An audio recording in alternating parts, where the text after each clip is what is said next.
¿Qué tal, chicos? Bienvenidos nuevamente al curso intensivo de anatomía e histología.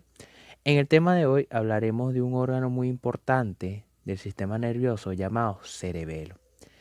El cerebelo es un órgano que va a tener comunicación con distintas estructuras del sistema nervioso. Él va a estar relacionado con lo que sería la corteza cerebral, va a estar íntimamente relacionado con lo que sería la médula espinal y también va a estar relacionado con el oído interno, en el cual va a hacer conexiones a través de unos elementos llamados pedúnculo cerebeloso, que lo vamos a hablar más adelante. Si hablamos un poco de generalidades de cerebelo, podemos decir que una de las funciones principales es el control de las contracciones regulares de los músculos voluntarios. Él va a contribuir a regular esos movimientos y contracciones de dicho músculo.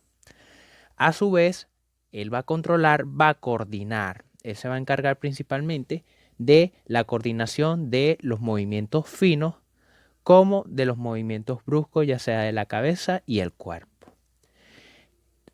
Podemos decir que cada hemisferio cerebeloso controla los músculos del mismo lado del cuerpo. Repasando un poco a nivel de lo que es el cerebro, el hemisferio izquierdo se va a encargar de controlar el lado derecho del cuerpo y el hemisferio derecho se va a encargar de controlar el lado izquierdo, ¿sí? Ahora, en el cerebelo es distinto. En el cerebro sucede, es debido a una estructura llamada entrecruzamiento piramidal, que lo van a ver posteriormente, y en el caso del cerebelo no se encuentra este entrecruzamiento piramidal. Es decir, que el hemisferio izquierdo del cerebelo se va a encargar de controlar el lado izquierdo del cuerpo y el hemisferio derecho se va a encargar de controlar el lado derecho de mi cuerpo. Hay procesos en el cual, por ejemplo, un paciente oncológico que hay que extirparle uno de los hemisferios cerebelosos, él puede, uno de los hemisferios, el hemisferio restante que está sano, puede llegar a controlar el lado opuesto también. Controla su lado y puede controlar el lado opuesto. Sin embargo, esto merita un tiempo prolongado de terapias, de ciertos tratamientos, para que la persona pueda llegar a coordinar este lado opuesto con el hemisferio restante. Un dato importante que tienen que saber. Si hablamos de su ubicación, decimos que va a estar ubicado en lo que sería el hueso occipital, específicamente en su cara endocraneal o cara anterosuperior, en unas fosas específicas, recordando un poco de repaso que está compuesto el hueso occipital por 4 fosas, 2 superiores cerebrales destinados a los lóbulos occipitales y 2 inferiores destinados a los hemisferios cerebelosos. A su vez, ella va a estar ubicado en la parte posterior del cuarto ventrículo, en esta región, y va a estar posterior a otros elementos del sistema nervioso, como por ejemplo es la protuberancia y el bulbo raquídeo, muy importante.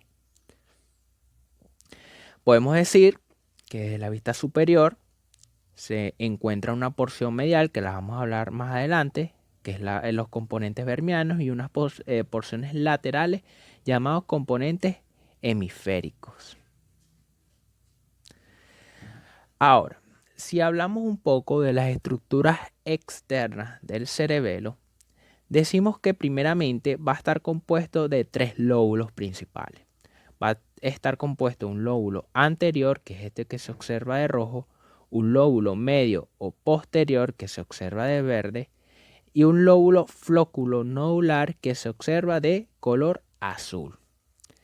A su vez, como hablamos anteriormente, va a estar compuesto de una porción mediana, llamado vermis, y unos componentes laterales llamados hemisferios. En la cara superior podemos observar este surco, llamado surco primario. Este surco primario me divide lo que sería el lóbulo anterior del lóbulo posterior, o también llamado lóbulo medio.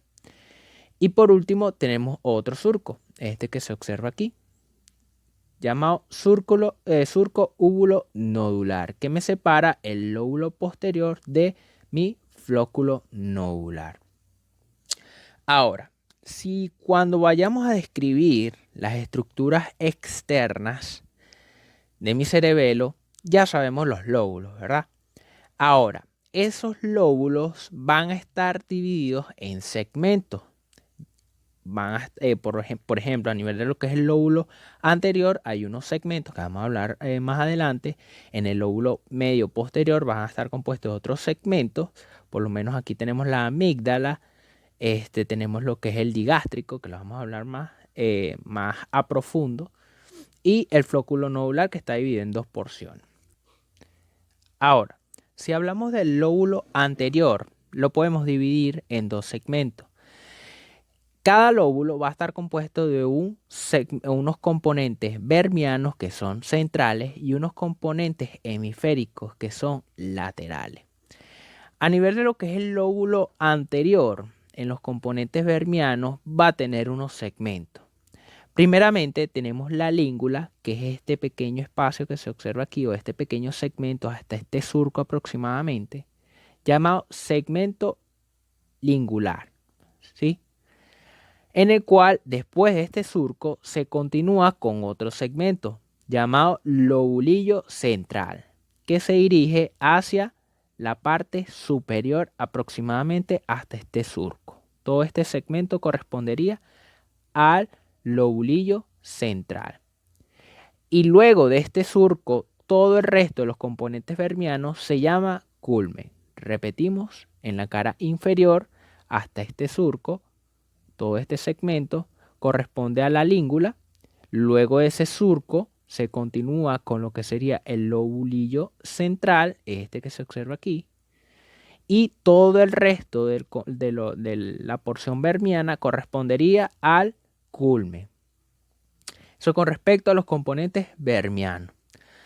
Ahora, en los componentes hemisféricos, en esta región, en la cara inferior, tenemos primeramente lo que serían los vínculos de la língula. Los vínculos de la língula parten de lo que serían los componentes vermianos, es decir, específicamente a nivel de lo que es la língula.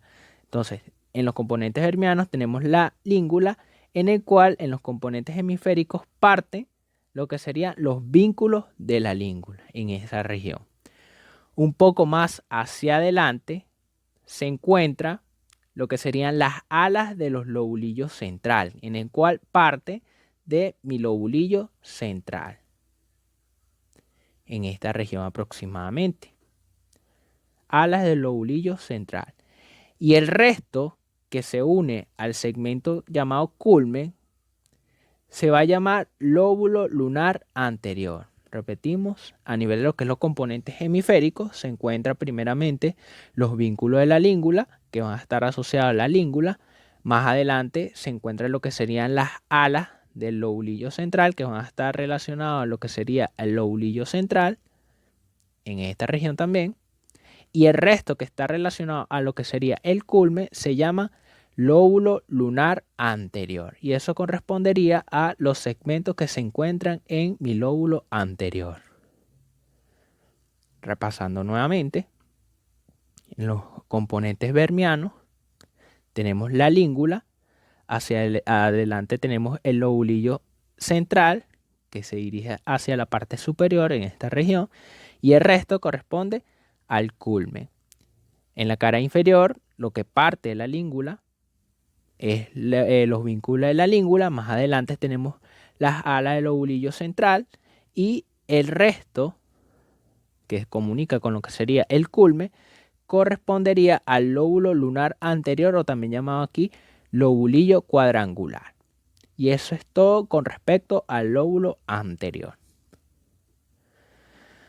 Ahora, el lóbulo medio es el lóbulo más voluminoso, es el más grande, en el cual está separado del lóbulo anterior a través de un surco muy voluminoso, llamado surco primario.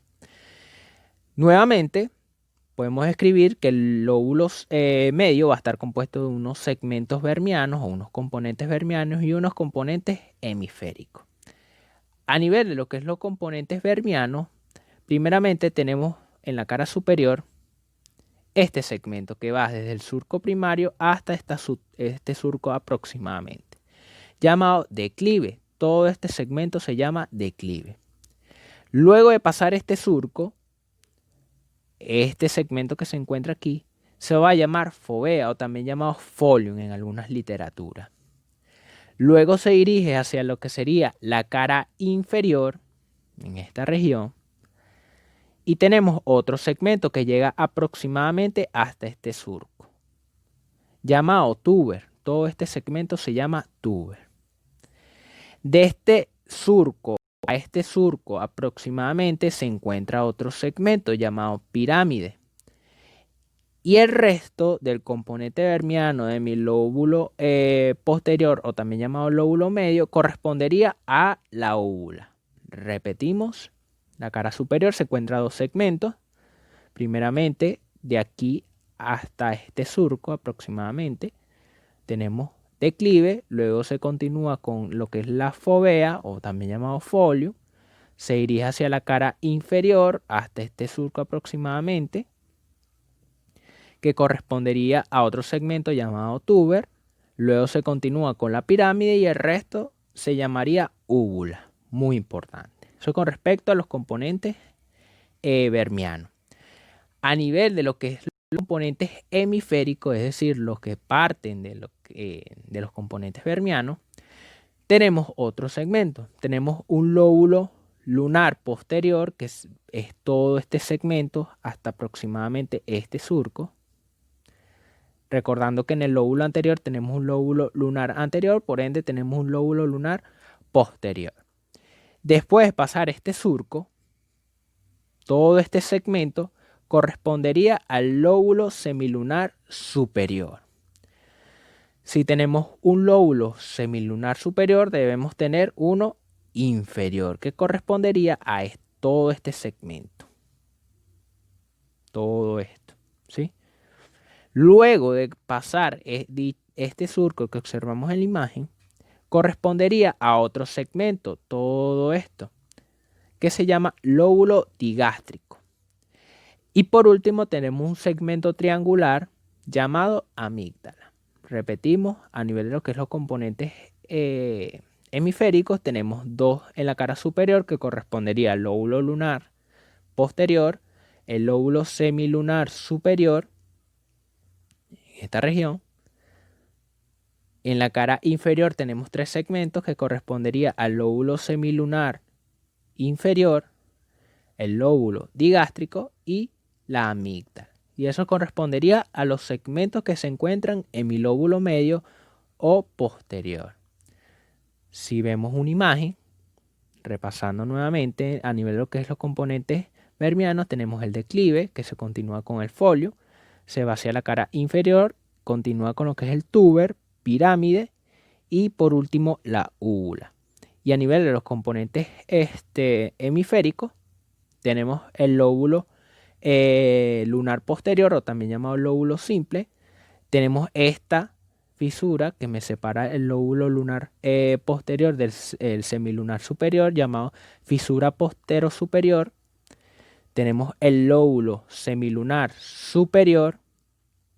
Hacia la cara inferior tenemos al lóbulo semilunar inferior, el lóbulo digástrico en esta parte y por último la amígdala.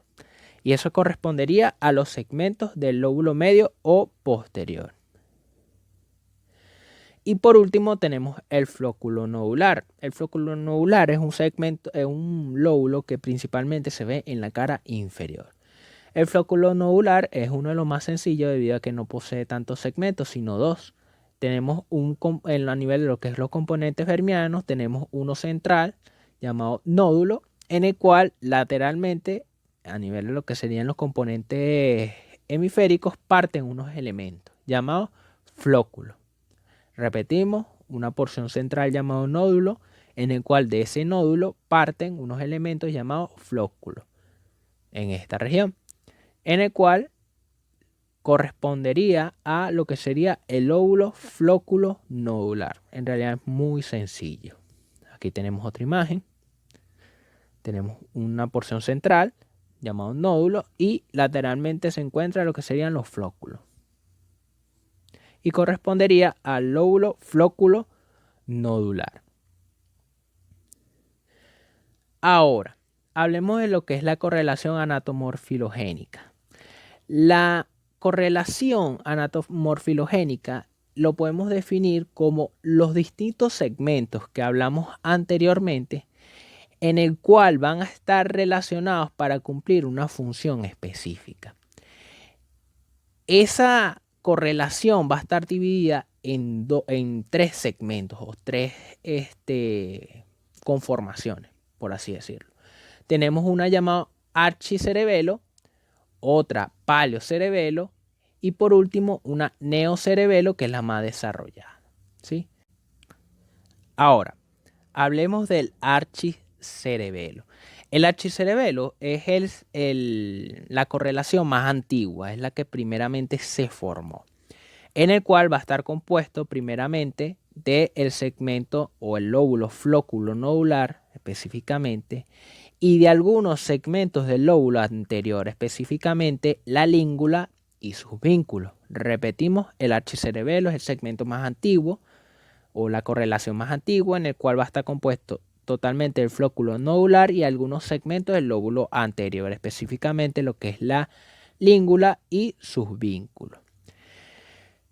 ¿Qué importancia tiene el archicerebelo? El archicerebelo va a estar relacionado internamente con unos núcleos que vamos a hablar y desarrollar mejor más adelante.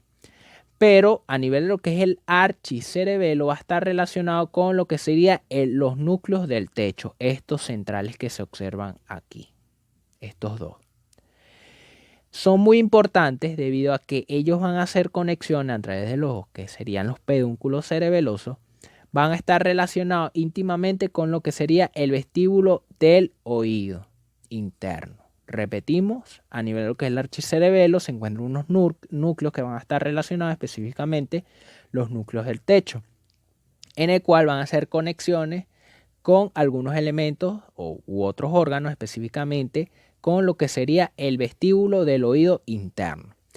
Si el archicerebelo como tal está relacionado con el vestíbulo del oído interno, ella va a cumplir funciones de mantenimiento del equilibrio, de la postura.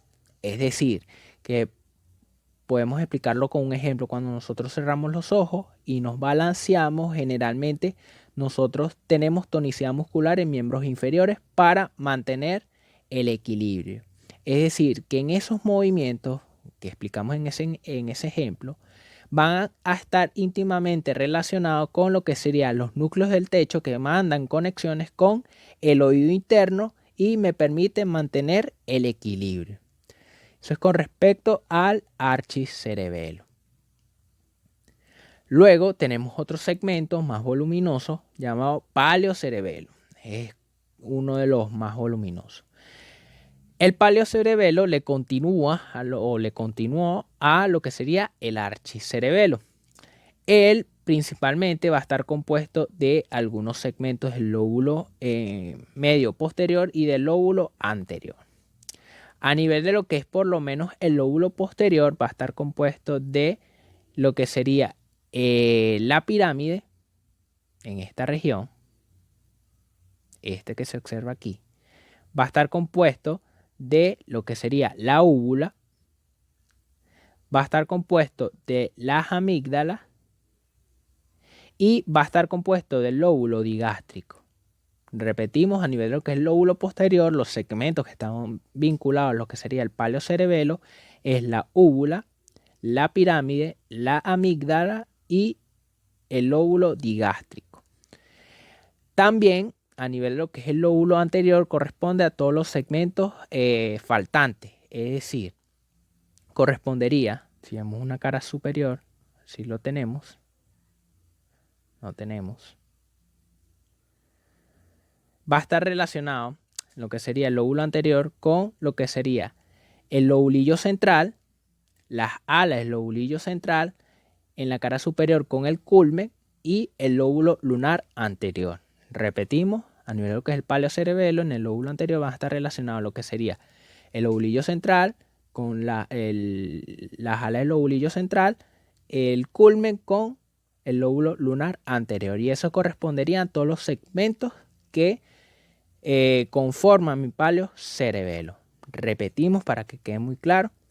Va a estar compuesto de la úvula, la pirámide, amígdala, lóbulo digástrico, el lobulillo central, las alas del lobulillo central, el culmen y el lóbulo lunar anterior. Ahora, ¿con quién va a estar relacionado el palio cerebelo? Específicamente a nivel de lo que serían sus núcleos. Él va a estar relacionado con tres núcleos específicos. Va a estar relacionado con los dos núcleos globosos, estos que se observan aquí, el emboliforme, que es la continuación lateralmente, y parte de la porción medial del núcleo dentado. Repetimos, los emboliformes, los núcleos globosos, el emboliforme y parte medial, a nivel de lo que es el hilio, ya vamos a ver qué es eso, del núcleo dentado. Ahora, sus fibras de dichos núcleos van a ir hacia lo que serían los pedúnculos y van a hacer conexiones con otras estructuras del sistema nervioso. A nivel de lo que es el palio cerebelo, va a estar relacionado con lo que sería directamente a la médula espinal. Ya va a hacer sus conexiones a nivel de lo que es la médula espinal y van a cumplir funciones de, por lo menos, coordinar los movimientos groseros de la cabeza y el cuerpo. También va a tener funciones a nivel de lo que es la tensión muscular y de los tendones. Es decir, me va a ayudar también a lo que sería la corrección de la postura. También va a cumplir funciones a nivel de lo que es la información sobre el tacto y la presión. Y va también a ejercer movimientos voluntarios. Repetimos, las funciones principales del palio cerebelo van a estar dadas por los movimientos groseros de la cabeza y el cuerpo. También va a estar vinculadas con lo que sería la tensión de los músculos y de los tendones para corregir la postura. También va a tener funciones de información sobre el tacto y la presión y va a permitir la ejecución adecuada de los movimientos voluntarios. Y eso correspondería a lo que sería el palio cerebelo. Aquí tenemos los núcleos. Y por último tenemos el neocerebelo. El neocerebelo es la correlación más moderna, es la más desarrollada. Ella va a estar principalmente compuesto de elementos hemisféricos. Ahora, ¿qué segmentos específicos se van a relacionar? Bueno, los restantes, en el cual sería primeramente el declive, a nivel de lo que es los componentes vermianos. Va a estar también relacionado con lo que sería el folium, que le continúa en esta región, ¿sí? Va a estar compuesto del lóbulo lunar posterior, el lóbulo semilunar superior, y en la cara inferior va a estar relacionado también con lo que sería el lóbulo semilunar inferior y el túber. Repetimos, a nivel de lo que es el neocerebelo va a estar compuesto de varios segmentos, en el cual tenemos primeramente en la cara superior el declive, el lóbulo lunar posterior, tenemos el folium, este que se observa aquí, el lóbulo semilunar superior, y en la cara inferior tenemos el túber y el lóbulo semilunar inferior. Y eso correspondería a los segmentos del neocerebelo. Ahora, en su constitución interna o los núcleos que están relacionados con el neocerebelo está únicamente conformado por lo que sería el núcleo dentado. El núcleo dentado es uno de los núcleos más voluminosos que se encuentra a nivel de lo que serían los hemisferios cerebelosos, en el cual él va a hacer conexiones directamente con lo que sería la corteza cerebral. Repetimos, va a estar compuesto del núcleo dentado y va a permitir lo que sería conexiones directamente con la corteza cerebral. Debido a la unión a la corteza cerebral, ella va a cumplir unas funciones muy importantes, como por ejemplo, ella me va a permitir realizar los movimientos voluntarios mejor coordinados, va a regular y asegurar la fuerza. Por lo menos un ejemplo puede ser cuando agarramos un objeto y tratamos de levantarlo. A nivel de lo que es el cerebelo, específicamente a nivel de lo que es el núcleo dentado, va a hacer conexiones directamente con la corteza cerebral y me va a permitir realizar o ejecutar un movimiento más adecuado para dicha función. Entonces repetimos: funciones principales, movimientos voluntarios coordinados o específicamente movimientos delicados, y también se va a encargar de regular y asegurar la fuerza. Y eso correspondería a lo que sería el neocerebelo. Ahí tenemos el núcleo dentado. Ahora, si escribimos un poco más de lo mismo, lo que sería la cara superior y la cara inferior, la cara superior podemos observar generalmente es al lóbulo anterior, el lóbulo medio posterior y algunas estructuras. Por ejemplo, tenemos el surco primario, que nuevamente me divide el lóbulo anterior del lóbulo posterior o medio. Y a nivel de lo que es la cara inferior, tenemos que va a estar compuesto de los distintos segmentos del lóbulo medio. Aquí tenemos amígdala, digástrico, lóbulo semilunar inferior, las porciones vermianas. Observamos lo que es el flóculo nodular y el surco uvulonodular. También se observa una pequeña parte de lo que sería el lóbulo anterior. Ahora, hablemos de lo que sería la estructura interna del cerebelo. A nivel de lo que es las estructuras internas o cómo está conformado mi cerebelo internamente, primeramente decimos que va a estar compuesto de sustancia gris y blanca.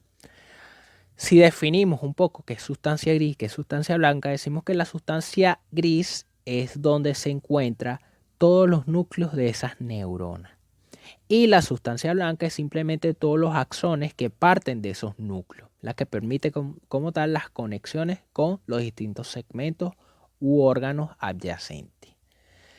La sustancia gris se encuentra en mayor cantidad a nivel de lo que sería la corteza cerebelosa, que vamos a hablar más adelante, y a nivel de lo que es los componentes vermianos, es decir, en su porción central. Y la sustancia blanca generalmente se va a encontrar en mayor cantidad a nivel de lo que serían los hemisferios.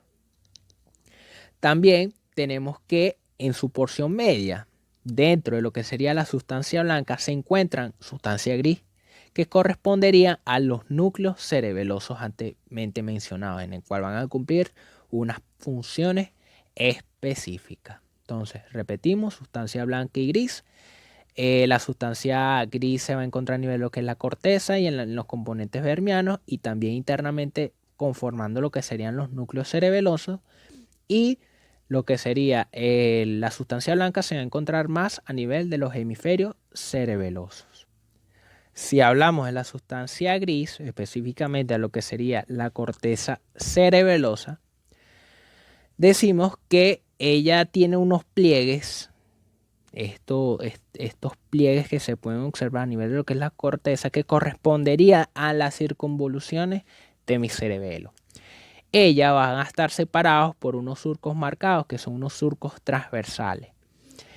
Y esas circunvoluciones van a estar compuestas externamente por esa sustancia gris, que vamos a hablar más adelante, e internamente por sustancia blanca. Repetimos: a nivel de lo que es la corteza cerebelosa, va a estar compuesto de unas circunvoluciones divididas por unos surcos transversales, en el cual van a estar compuestos externamente por una capa de sustancia gris e internamente por sustancia blanca.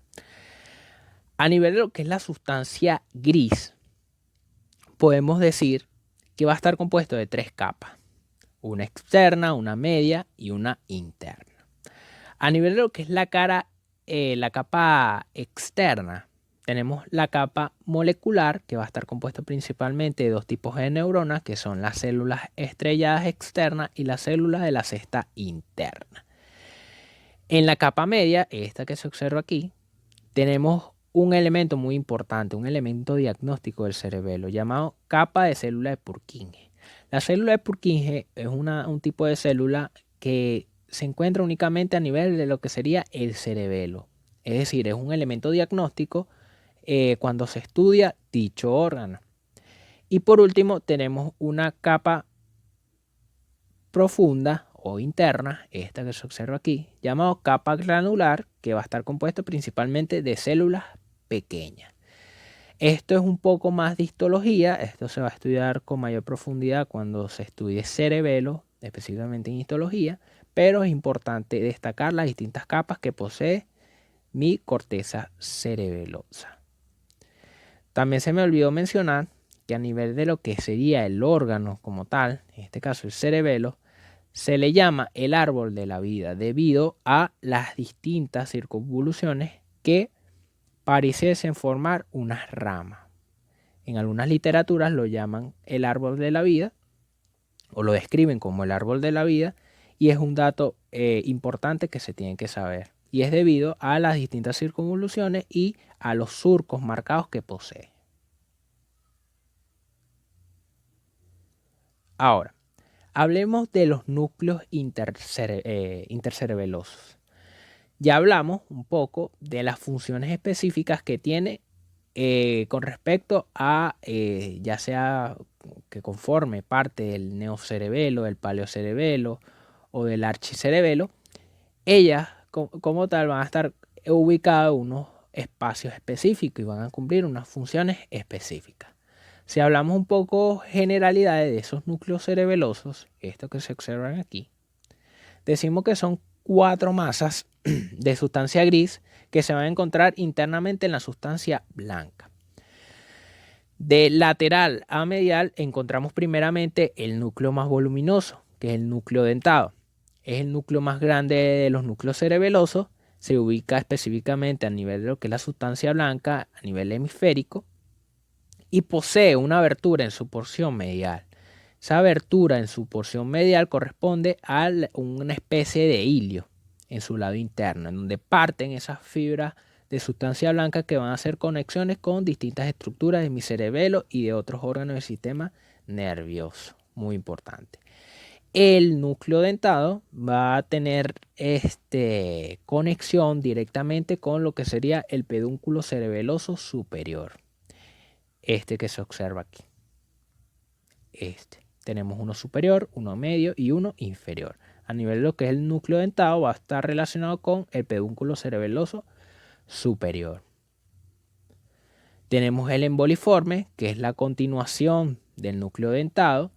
El emboliforme es un núcleo ovalado en el cual va a estar entre el hilio del núcleo dentado y los núcleos globosos. Ella va a estar intermediario a ella. Ella va a hacer conexión a nivel de lo que serían los pedúnculos cerebelosos superiores nuevamente en esta región. ¿Sí? Y eso correspondería a los núcleos emboliformes. Tenemos los globosos, que los globosos son estos que se observan aquí. Los globosos son como grupos de células que me van a formar unos núcleos redondeados. Generalmente es uno anterior y uno posterior. Ella va a estar entre lo que sería el núcleo emboliforme y los núcleos del techo. Es intermediario. Y va a hacer conexión directamente nuevamente con el pedúnculo cerebeloso superior. Casi todos los núcleos van a estar relacionados con lo que sería el pedúnculo cerebeloso superior. Y por último tenemos el núcleo del techo o de Fantilli, este que se observa aquí, que son los dos núcleos más mediales, que está ubicado cerca de lo que sería la línea media y va a estar muy cerca del techo de mi cuarto ventrículo. Hablamos al principio de la clase que el cuarto ventrículo va a estar ubicado en lo que sería la parte anterior de mi cerebelo. Específicamente estos núcleos van a estar muy cerca de dicha estructura. Y es muy importante. Y el núcleo del techo no va a estar relacionado, no va a hacer conexiones con el pedúnculo cerebeloso superior, sino que va a hacer conexiones a nivel de lo que sería el pedúnculo cerebeloso inferior. Un dato muy importante que se tiene que saber. Aquí se observa el cuarto ventrículo, en el cual el núcleo del techo está muy cerca de la parte superior o del techo de mi cuarto ventrículo y va a hacer conexiones con mi pedúnculo cerebeloso inferior. Y eso correspondería a los núcleos intercerebelosos. Ahora, si hablamos de sustancia blanca, decimos que es un elemento muy importante. Ya hablamos de lo que sería la sustancia gris, que correspondería a los núcleos de las neuronas. La sustancia blanca es principalmente todos esos axones que parten de esas neuronas, en el cual van a hacer conexiones ya sea internamente en el órgano, en este caso el cerebelo, como conexiones con otros elementos del sistema nervioso. La sustancia blanca se va a encontrar en pequeña cantidad a nivel de lo que es la porción vermiana, es decir, en la porción central, pero se va a encontrar en mayor cantidad a nivel hemisférico. En la sustancia blanca, como mencionamos anteriormente, se van a encontrar unos núcleos, que son los núcleos intercerebelosos, que corresponde a sustancia gris. Ahora, la sustancia blanca va a estar compuesto de 3 grupos de fibras distintas. Primeramente tenemos las intrínsecas, que son aquellas fibras que hacen conexiones dentro de mi órgano, específicamente en este caso cerebelo. Ella va a hacer conexiones con distintas regiones de este órgano y me va a permitir conexiones con los distintos segmentos de ella. Repetimos, a nivel de lo que es las fibras intrínsecas, son aquellas fibras que no salen del cerebelo, sino que van a permitir conexiones con los distintos segmentos de mi cerebelo, ¿sí?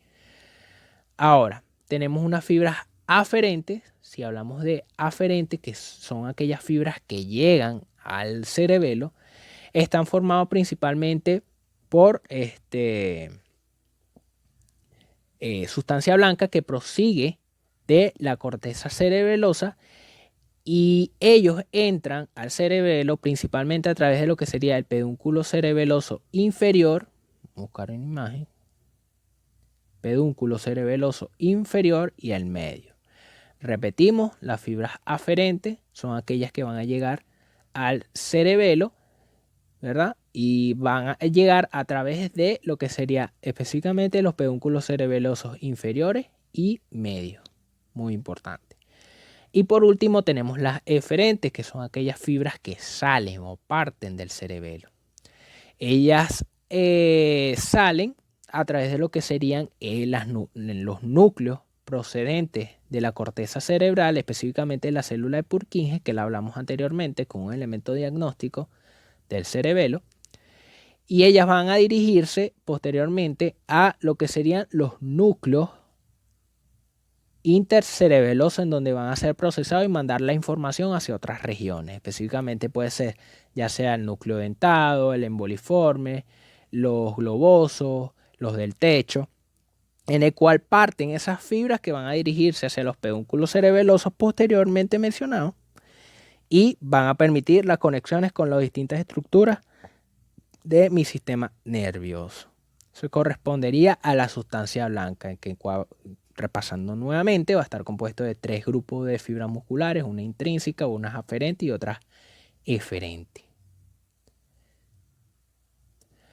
Ahora, hablemos de los pedúnculos cerebelosos. Los pedúnculos cerebelosos es simplemente un conjunto de fibras, ya sean fibras aferentes, eferentes, de sustancia blanca, en el cual me van a permitir conexiones desde lo que sería el cerebelo con los distintos órganos del sistema nervioso central. Repetimos, los pedúnculos cerebelosos son elementos de sustancia blanca que me va a permitir la comunicación entre el cerebelo y los distintos elementos que se encuentran en mi sistema nervioso. Los pedúnculos cerebelosos van a estar divididos en 3 grupos. Tenemos un pedúnculo cerebeloso inferior, un pedúnculo cerebeloso medio y un pedúnculo cerebeloso superior. A nivel de lo que es el pedúnculo cerebeloso inferior, ella va a conectar lo que sería el cerebelo con el bulbo raquídeo, aquí en esta región. Sabiendo que a nivel de lo que es el pedúnculo cerebeloso inferior va a estar unida a un núcleo muy importante llamado núcleo del techo, en el cual va a hacer conexiones con otros elementos del sistema nervioso central, específicamente con lo que sería el bulbo raquídeo, este elemento que se observa aquí. Eso corresponde con respecto a mi pedúnculo cerebeloso inferior. A nivel de lo que es el pedúnculo cerebeloso medio, es el más voluminoso. Ella permite lo que sería la conexión del cerebelo con la protuberancia, este elemento que se observa aquí del sistema nervioso. Y ella principalmente va a estar conformado por fibras transversales de la protuberancia, un tipo de fibra que se encuentran en esa región. Ella va a permitir la conexión con lo que sería el cerebelo, muy importante. Y por último tenemos el pedúnculo cerebeloso superior, esta que se observa aquí. El pedúnculo cerebeloso superior me permite la comunicación del cerebelo con el mesencéfalo, esta región que se observa aquí, este que se observa aquí. Ahora, ¿por qué tipo de fibra va a estar compuesto el pedúnculo cerebeloso superior? Bueno, va a estar compuesto principalmente de fibras eferentes que provienen de lo que serían los núcleos intercerebelosos. Sin embargo, también posee una pequeña cantidad de fibras aferentes, es decir, que se dirigen hacia lo que sería mi cerebelo. Repetimos, a nivel de lo que es el pedúnculo cerebeloso superior, hace conexiones con el mesencéfalo y va a estar compuesto de dos tipos de fibras, unas aferentes y unas eferentes. Aquí observamos pedúnculo, las conexiones con el mesencéfalo en esta región. Ahora, para culminar, vamos a hablar de lo que sería la irrigación y el drenaje venoso de mi cerebelo. La irrigación del cerebelo va a estar compuesto principalmente de tres arterias. Va a estar compuesto de la arteria cerebelosa superior, de la arteria cerebelosa antero-inferior y una arteria cerebelosa postero e inferior. Todas van a ser ramas de la arteria basilar, esta que se observa aquí. Entonces, si lo decimos que tenemos en esta región la arteria cerebelosa superior, que se va a encargar de irrigar la parte superior de mi cerebelo. Tenemos la arteria cerebelosa antero-inferior, que se va a encargar de irrigar la parte anterior e inferior de mi cerebelo. Y por último, tenemos la arteria cerebelosa postero e inferior, en el cual se va a encargar de irrigar la parte inferior y posterior de mi cerebelo. Todas ellas ramas de esta arteria voluminosa, que es la arteria basilar. Repetimos, todas aquellas ramas que parten de la arteria basilar que se van a encargar de irrigar el cerebelo son las arterias cerebelosas superiores, la arteria cerebelosa anteroinferiores y la arteria cerebelosa posteroinferiores, ¿sí? Y eso correspondería a la irrigación de mi cerebelo. Ahora, para el drenaje venoso va a estar compuesto de otros tipos de venas, en este caso. Va a estar compuesto de las venas cerebelosas superiores, de las venas cerebelosas inferiores, de las venas vermianas superiores, inferiores y de las venas petrosas. Si hablamos primeramente, aquí tenemos esta que se observa aquí, que correspondería a la vena cerebelosa superior. Luego, un poco hacia la parte posterior, se va a encontrar lo que sería la vena cerebelosa inferior, que se va a encargar del drenaje venoso de la parte posterior e inferior de mi cerebelo. También tenemos las venas vermianas, en este caso la superior, que se va a encargar junto con lo que sería la cerebelosa superior, el drenaje venoso de la parte superior y posterior de mi cerebelo. Y tenemos también la vena cerebelosa inferior, que se va a encargar del drenaje venoso de la parte posterior e inferior de mi cerebelo. Por último, tenemos estas dos venas, las petrosas, en el cual se va a encargar del drenaje de la parte anterior e inferior de mi cerebelo, muy importante. Repetimos, el drenaje venoso del cerebelo va a estar compuesto de la vena cerebelosa superior, de la vena cerebelosa inferior. Luego tenemos las venas vermianas superiores e inferiores y las venas petrosas, en el cual se va a encargar del drenaje venoso de mi cerebelo. Aquí les dejo un cuadro con respecto a la irrigación y el drenaje venoso. Y bueno chicos, esto fue la clase de hoy. Espero que les haya gustado. Cualquier duda, pregunta, pueden hacerlo a través de las redes sociales. Y bueno, nos vemos en la siguiente clase.